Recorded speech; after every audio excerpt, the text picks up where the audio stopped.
Welcome, guys. YouTube, everyone. Good to see you. I want to talk about creating Hellyeah experiences. So let's start with what that means. Lawrence, to you, what is a creating, or what does a Hellyeah experience mean to you? Well, an experience that has some emotive effect, and now that's a little bit of a definition thing, but something that like truly touches you, truly grabs you, either grabs your attention, your enthusiasm, your kindness, your sadness, whatever. It emotes you, so you have an That's right. emotion as you do it, and it's a strong one. That is what I consider a hell yeah Well, experience. Of course, the yeah bit signals that it's probably a positive, strong emotion that you're having. yeah. I'll throw Um, I'll throw down something. I think in my experience, and especially my recent experience, as more and more people have come online in the last 18 months and are creating some kind of presence online, a lot of the stuff that you see is very dry. Especially mhm, in our space, the agile space, where anyone with a very strong opinion, the opinion's valuable, but of course their presence, their on-screen presence, maybe could use a little bit of cleanup, right? A little bit of polish, because if you expect to stick out through all the noise, your on-screen, your poise has got to be strong. It's got to be, you got to be able to move, as you say, into emotive places. You got to get people excited. You got to get them feeling a certain way, or they'll never come back. mhm. Not to mention, if you have a point to make, you're not going to make it stick by talking like an AI robot. And, which brings up another point, by the way. A bot cannot make hell yeah experiences, but it can do almost everything else. So Yeah. there's ads on my Instagram now that pop up saying, listen, you're doing voiceovers, you're doing podcasts. Why waste time on people? Like having people speak your script or speak your narrative when you can have a bot do it, and people are writing in the comments, so like, what the fuck are you talking about?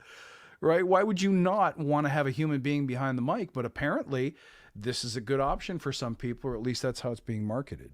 Well, I would not want every human being behind a mic, but somebody who's really like to be able to put some feeling into it. That just translates. And I've seen bots that are really close, but none of them come as close as you can when you really know how to modulate your voice and Yeah. actually do that. To put some excitement into the way that you're talking. Yeah. Of course, I'm exaggerating now, so it's probably not a good effect. But well, you get the gist, right? So if you're really emotional about something, that shows through, shines through. You hear it. It's You don't so even have to just see it; you just hear it, and that's what makes you feel it.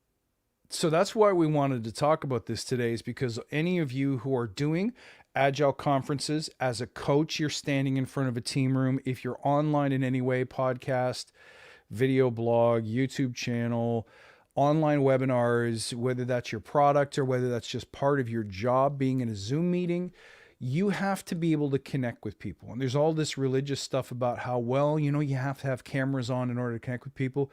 You do not. And remember, before all this stuff was even a tech, we used to get into a boardroom, and what would we use? A teleconference bridge. Were we able to connect with people, relay our messages? Yes. No visuals whatsoever. So don't tell me you have to have a camera on. You don't. You can communicate perfectly well without a visual, because it all comes down to creating that hell yeah experience. So I want Mm-hmm. to share with you what I've learned about creating experiences that get people engaged. I like to say, when I leave a room, you'll know I've been there, because I like moving people. I like giving them a little bit of a shake experience wise. My personal vision statement starts with the words, to create massive art and experience. Dot dot dot. Everything I do is an experience. So let's talk about that. When you're trying to influence, whether that's persuade people to a way of doing, a way of buying, a way of thinking, you need to be good at creating those emotional connections. So, what are some of the things? I'm going to kick it off with my suggestion. Everything that you do, first of all, must speak to a specific niche. If you try to dazzle everyone, you're going to fail every time. So, don't try to please the world. Pick the people that you think you're going to be speaking to. If they're a group of salespeople, that's going to be one kind of person. If you're speaking to music nerds, that's a different kind of person. If you're talking to agile enthusiasts, that's a different kind of person. And if you're talking to agile resistors, different person yet again. So figure out who you're talking to, because now you can tell stories that do probably one of the most important things of creating a hell yeah experience is a sense of belonging. I get you. I'm just like you. I am you. Mm-hmm. See, because once we do that, all the stories that I tell are in the context of, I used to be with you right here, but I discovered, or I know, or I learned, or I experienced something that moved me, that made me different. And if you want to be different, come with me. And if you want to be special, come with me. I love creating experiences that are transformative, that are elite, that make you feel like you belong to a club that nobody else can belong to, or a select few can belong to. So I'm going to stop there and let you feedback. Find your niche. So narrow down, who is this group? What do they care about? What do they love? Where have they been? Where are they going? What do they want? And by the way, this same technique, you use this for sales and marketing. It's not just presenting. You got to know who you're speaking to, what they care about, what emotions they want to feel. If you're going to make them feel only one thing, make them feel belonging. Like, you're part of our club. Welcome. Good to see you. Here's a t-shirt. Right? Yeah, that's actually what also sets this apart from, at least the thing that we're talking about right now, sets it apart from just sales and marketing, because the most powerful ways to emote, of course, are fear, but also fear and ambition. Like, so the real, the powerful things that talk to people. Yeah. Belonging is something that we all need, but it's a little bit softer. It's still, of course, there's fear behind it of not belonging, the ambition to belong. So that it's both, but it's a little bit softer, and therefore more attuned to creating a true experience, as opposed to making it feel like you're selling somebody on whatever it is that you're talking about. Right. And I find that nuance, at least that's what you just said made me think. Yes, it's sales, but it's like the consultative selling. Okay? So it's not the power selling. It's because we're having this conversation, and I've had this story, and it's a story that you know and love, or at least that you can relate to, because it was told in terms that you know, because you're an Agile coach, and this was a story about an Agile coaches, or because you're a salesperson, this was a story about a sale. That is really important to be able to do. And you can tell a similar story, because every story that you experience, there's always a sales angle. There's always a whomever was the actor angle. And it's really not that hard to tell it from another perspective if you train, right? If you practice this. That's right. And it does take practice. However, this is not something that you can just learn by a step-by-step technique. The most important thing that you can implement to make this work is to be with the people that you're with. So again, once you know who they are, what they want, what they fear, what they like, what they don't like, what they care about, it's easier to connect with them. And for example, here's something that you can do, is to ask a question. Just poll the room really quickly. How many people on this call have felt like, yeah, they make presentations, but they fail to make the impact that they want to make? How many people, just show of hands, how many people have felt that? So when you ask that question, and 3 out of 10 people put their hand up, you misread them. Now you got to adjust. Now, as Agilists, you better be able to do one thing and one thing well, and that's adjust your game on the fly, right? So now pick a different technique. Say, okay, they don't care about creating Hellyeah experiences. What might they care about? Will they just want to make sure that they're not going to get fired tomorrow? What is it that was most important? Are they looking to get a raise, a promotion? Do they feel unheard in this room? How many times have you gone to management with a great idea and they told you, yeah, we don't care? How many people have felt that pain? Hands up. So now you ask a different question and different hands go up. Okay, now we're getting closer to finding out who we are and what we want. Once you've done that, creating belonging means, yeah, me too. And it sucks, doesn't it? I hate the way that feels. By the way, welcome to everyone who's joined on Instagram Live. Nice to see you. I'm watching you there. If you have comments, questions, by all means, pop them in the chat. So then you connect to create the sense of belonging. I'm just like you. I've been where you're standing. I want what you want.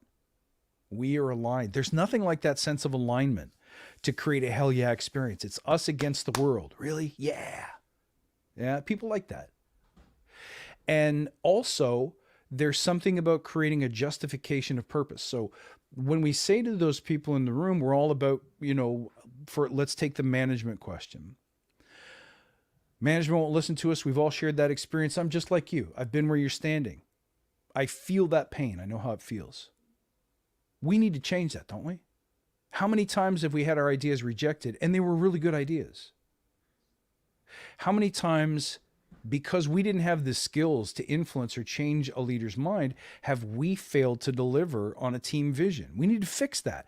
When you start aligning people to you see the head nodding thing going, yeah, I'd like to fix that problem. I just have no idea how to do it. Could you, Lawrence, help me? And once you give the sense that you have information for them, that not necessarily will fix their problem, but will let them fix their own problem. They'll give them the tools that they want. There's a certain gravitational pull that creates. And then the third thing is to create specialness. So find your niche, create belonging, create specialness. Give them something that they can't get anywhere else. So even if that means looking at what the rest of the industry is saying and just saying the opposite for poops and giggles, right? Everyone believes the best color is blue. I kind of like orange more. I think that's sort of the superior color, right? When you say something different than what everyone else is saying, they're like, yeah, I don't know. I don't necessarily want to run with the geese. I'd kind of like to fly with the eagles, right? I'd like to do something different than what everyone else is doing. Creating specialness, eliteness can be as simple as saying, I got a secret for you. I'm going to share my favorite tips with you. Or here's some things that work that nobody else gets. Here's what I learned by studying or reading or researching or experiencing in the field for 10 years. So it doesn't matter whether your knowledge, your passion, or your experience creates some unique angle or specialness. I don't care where you get it. Trust me, you've got it. Right? So every time you get in front of people, you should be creating an experience that feels like, you talked about marketing to fear, the fear of missing out, the fear of not having. But not in a malicious way. Let people know this is an important experience you're about to engage in. And I feel bad for people who aren't here because we're going to do some cool stuff today. Find your niche, create belonging, create specialness. Mm-hmm. That's my take. Lawrence, what would you add? How do you're on stage every day. Yeah, and exactly that's what I would add, because one of the things I learned over the course of actually about 20 years that I've been doing this now, the main thing here is that if you get on stage, whatever stage it is, even if it's a boardroom that you enter and you sit at a table, or if it's a Zoom call, that's also a stage. Oh, yeah. It really is important to learn some stage technique, like look into the camera if there is one, or into the eyes of the people that you're talking to, or if you're on a phone call and there is no camera, and that could be awesome too, then modulate your voice to show interest, and also speak a little bit louder, not by screaming, because that is that can go wrong real quick, but by just breathing a little bit deeper and having a little bit more either bass or boom, but make sure that your voice carries. And the simplest trick there, and it's a trick that I learned while doing this, is always talk a little bit behind the person. Try to project your voice a little bit behind it. Interesting. And then it carries further, but it also automatically fixes a problem that many people have, and that I also tend to have, speaking too rapidly or ridiculously slow. I somehow never seem to be able to hit the sweet spot there. But while you do that, if you start projecting your voice, it like almost automatically fixes that. Yeah. Plus, it has more oomph to it. And that alone will signal what I'm telling you now. That's a hell yeah thing. And that alone will make people perk up more, listen more intently. And then if you actually then have that crafted message that you just said, that's really voiced in terms that they can relate to, and it also sounds good, then they're listening. Like they're really listening, just like a really well-told story. And as we all know, in a really wonderful movie, the main thing that makes you feel stuff is not the image, it's the soundtrack. So that is really important, to really practice how you deliver that. That's also why you don't even need the image to have the same hell yeah effect.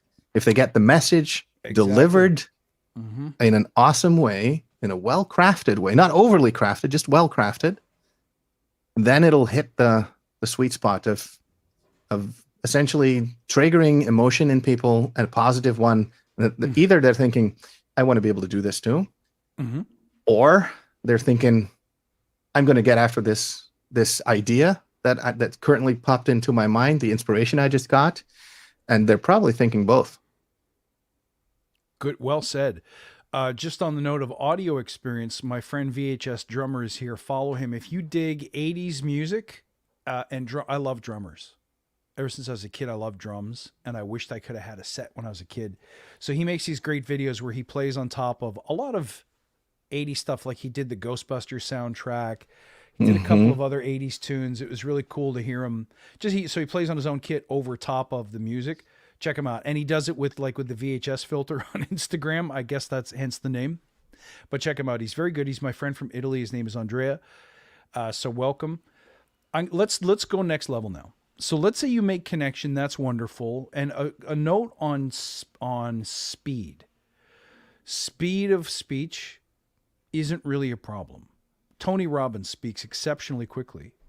Another guy, I can listen to everyone on double speed on audiobooks except one person, Gary Vaynerchuk. But he talks on 1.5 speed. If you put him on double speed, it's problematic. However, that doesn't change the impact of his message. What he says is very impactful. So a lot of words per minute doesn't really matter. That's just his energy. So let's talk about the next level stuff. Next level stuff would be not just triggering emotion in people, because that's easy to do, but recruiting. When I say that from an Agile team perspective, we're always trying to get people, when we're speaking to them, we're always trying to get people to do stuff. In a sprint planning session, you're trying to get people to commit to an outcome. In a stand-up, you may be trying to get a very tired, very frustrated, very disenfranchised team to re-energize and keep moving. If you're speaking to a bunch of Agile resistors, well, we've all been there. You're trying to get people to let go of a very old way of doing things, a very old set of beliefs, which is really hard. Why would I change? This is the way I've always done things. Yeah, but we're trying to get a different result. I'm happy doing things the way I was doing things. Uh-oh. Now you have an influence task in front of you. You got to move people. So there's a different kind of Hellyeah experience. There's the Hellyeah experience like, oh my God, this is fun. This is inspiring. But then there's the Hellyeah experience where it's like, are you in? Hell yeah. Say it again. Are you in? Hell yeah. How do we create that? What are your thoughts on that one, Lawrence? Interestingly, I tend to do that in practice because as you were talking, I hooked into the resistors part. I usually, there's always resistors in the teams that I coach. Sometimes it's complete teams that are resisting. And of course, people hire me to make them do Scrum, right? So then that's what I never do. I never make them do Scrum. I always invite them to do Scrum. And that is, that feels a bit like a gimmick, but it works because I invite them to do Scrum. And then when there's true resistance, they usually start explaining why it won't work for them. Mm-hmm. And then instead of saying, no, you're wrong because of all kinds of reasons and start selling them on it, we just discuss why indeed it won't work for them. So I actually connect on the negativity and I allow it. I actually fan the flames even. So in my most successful turnaround of this, I actually poured oil on the fire. I said, look, good, let's have a session that is like Scrum completely sucks session. It was actually built that way. And they were talking about it. I invited them to just go all out, everything that they hated about it. After that, we just looked, okay, so which of these things that you truly hate about this new way of working actually is part of that way of working? Mm-hmm. And they already immediately had to laugh, right? So the emotion immediately changed. They were like, oh, no, you're going to tell us nothing's in there. No, it's even worse. I'm going to make you discover that.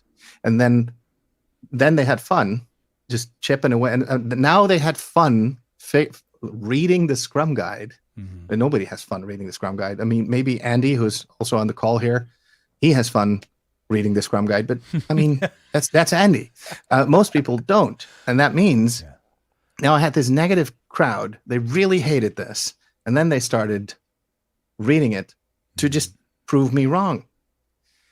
And of course, there were some scores, right? But that was a positive thing. So some things that, I'm sorry, that's really in there. So yeah, that's part of it. But most of the stuff that they hated wasn't actually part of Scrum. And that is a wonderful experience because now all of a sudden, so we have to do Scrum. None of the things that we hate is part of it. So we don't have to do it. Mm-hmm. And that was their hell yeah moment. That was the moment they actually fell in love with Scrum, because now they realized they want us to do Scrum. None of the things that we don't like to do are part of that, so we can stop doing them. Hell yeah. Yeah. Now that was full negative, pouring oil on the flames, making it worse, and then still getting an awesome result by, I think, sort of like an emotional Aikido move or something like that. Or maybe it wasn't that cool, but still it worked. And it worked because I took them seriously, but also because I changed their perspective and made them want it, as opposed to me selling it to them or pushing it on them or doing all kinds of evil stuff and tricking them into wanting it. They then actually wanted it because they now discovered, oh, this is what's in it for us. If we start doing this, we can stop doing all that shit. The only thing we need to do that we still hate is these 3 or 4 things. And that arguably was not a big sacrifice for them. So then they went after it, but with a vengeance. They were like the most fanatical Scrum team I'd ever coached. And I was like, so that happened. How is that even possible? Mm-hmm. So if you had to summarize that in a sentence, what would it be? I heard you say pouring oil on the fire, playing into their existing negative belief or non-belief, as the case may be. How would you summarize that in a sentence? Well, all emotion is good, even if it's negative, because it's energy. And energy means that people care. And when people care, you can then change the direction of the energy. Right. So then they still care. So the worst thing, and that's actually why the Hellyeah experience is a really important thing to master, because the worst thing that can happen is people don't care. Yep. And then they don't even care enough to complain, to whine, to show up, to be there, to even resist. I want to mention something. One Hellyeah experience is not enough. So if you're in the business of inspiring people and you go and you gave a kick-ass presentation at the beginning of an Agile journey, let's say, and then 3 months later, we're wondering, why is it backsliding? Like I'm on a project right now, straight up backsliding. The reason being is I didn't nestle myself into enough of a position of influence, because there are people. See, anytime you're in Agile and you're working for a PMO, you're dead. Because no one cares about PMO, what PMO said. We're doing stuff. We're here trying to create value in the marketplace. We're trying to create some kind of business outcome. We have to go through the PMO. You forced us to go through the PMO. So the PMO can never come in and say, let us tell you how to do your stuff. They're like, no, we pay your bills. It's the other way around. So anytime you accept in a contract as an Agilist, or if you're working as an Agilist underneath a PMO, you have a problem. You need to wed yourself in with the business leadership. Because they're the ones who are saying, I have an outcome and I can't see it. Where is it? Change, or, we've got a problem here. Until you have people who can raise the room a little bit, you're going to struggle to create it one single Hellyeah experience that shifts the dimension.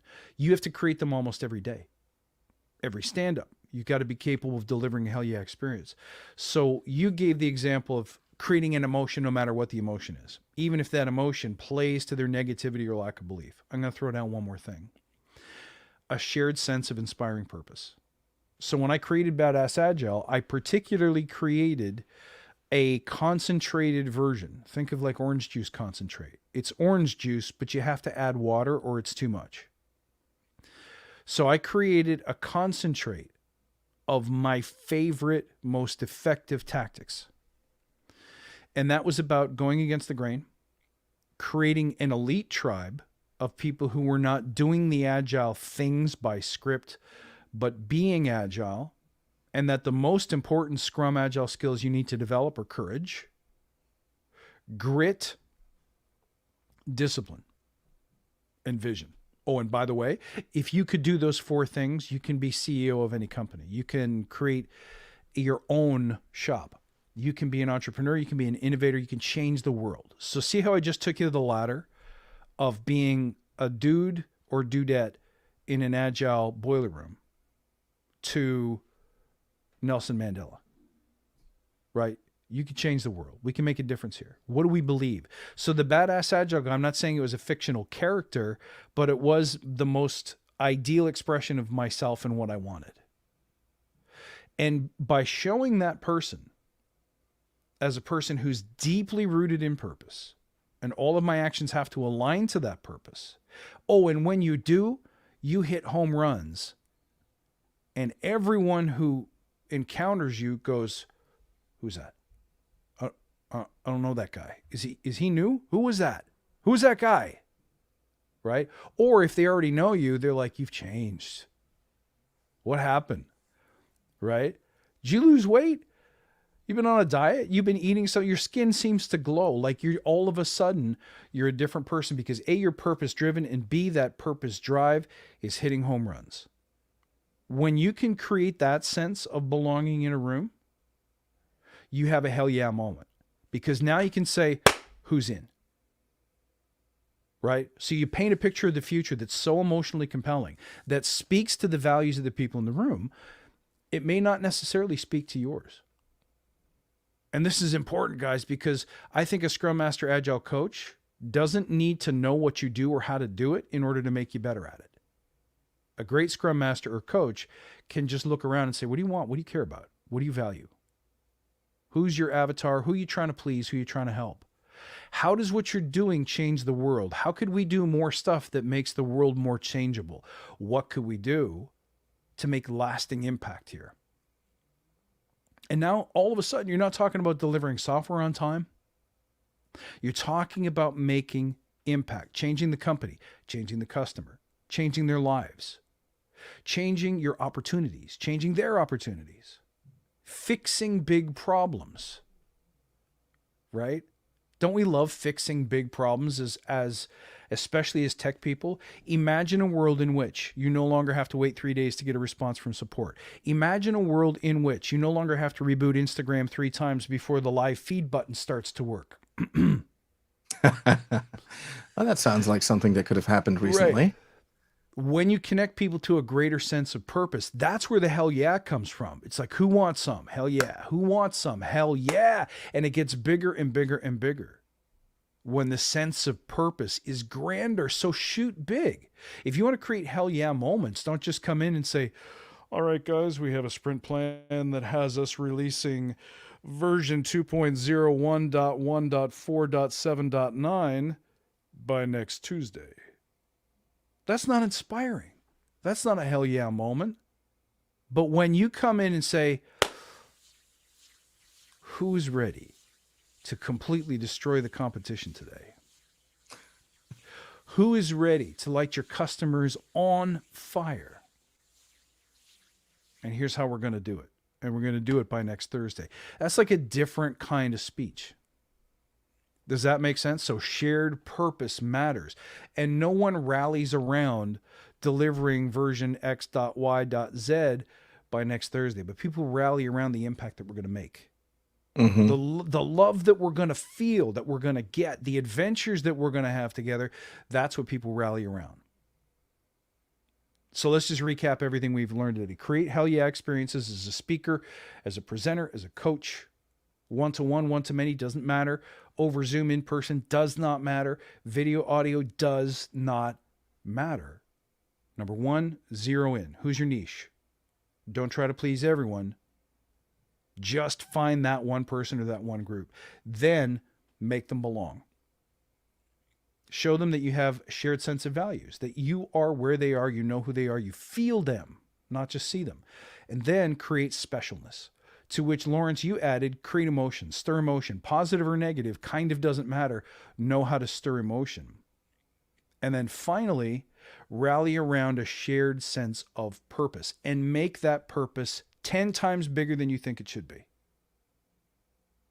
Right? Everyone will watch a show called Who Wants to Be a Millionaire because the word millionaire is in it. Yeah.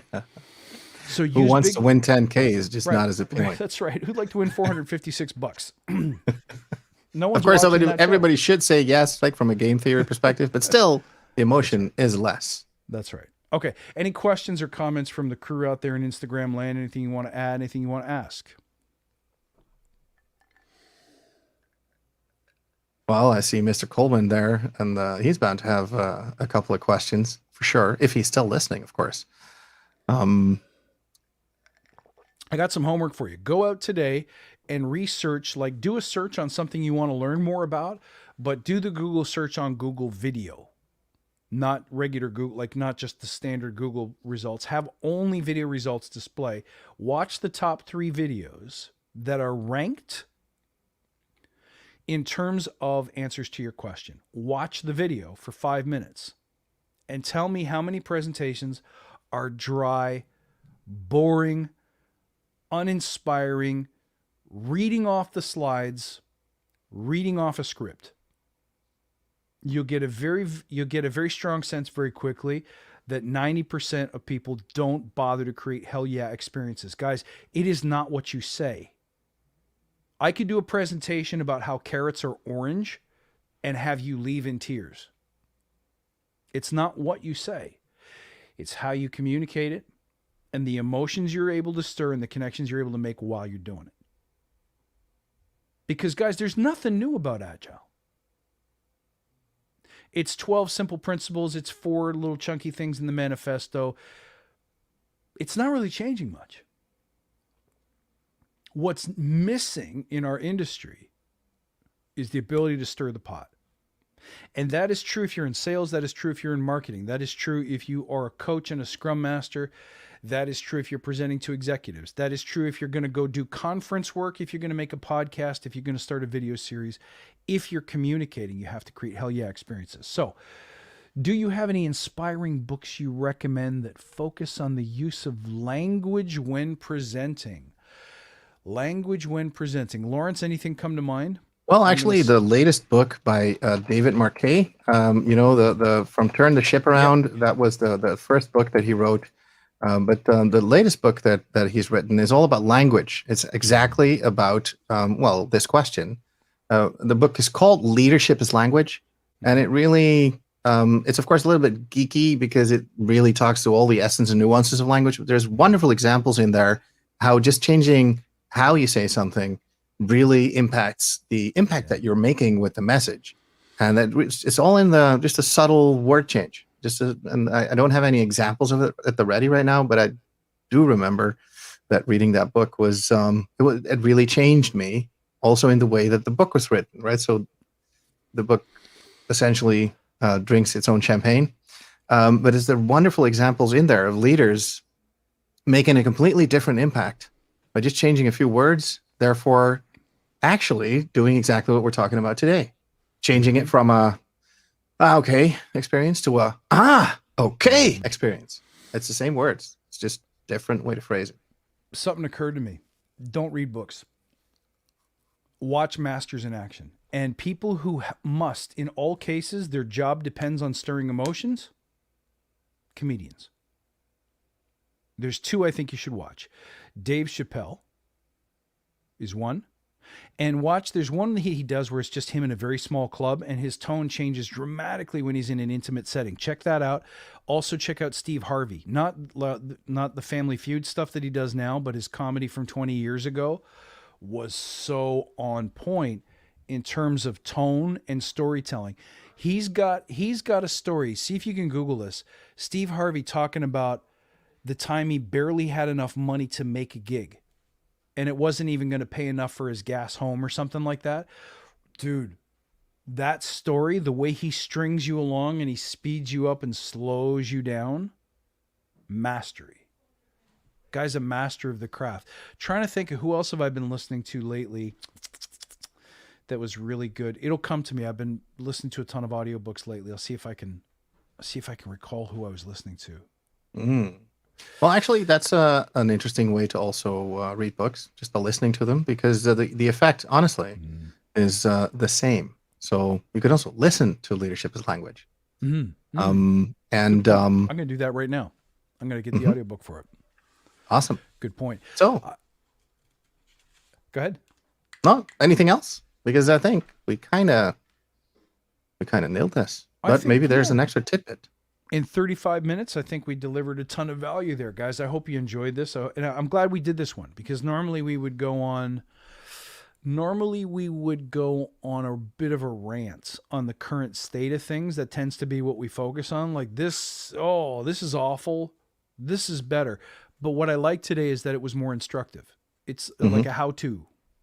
So if you like that, let us know. Like give us some, if you're watching this post-fact on YouTube, Give us some comments and say, yeah, I like this more. This is good because it's different.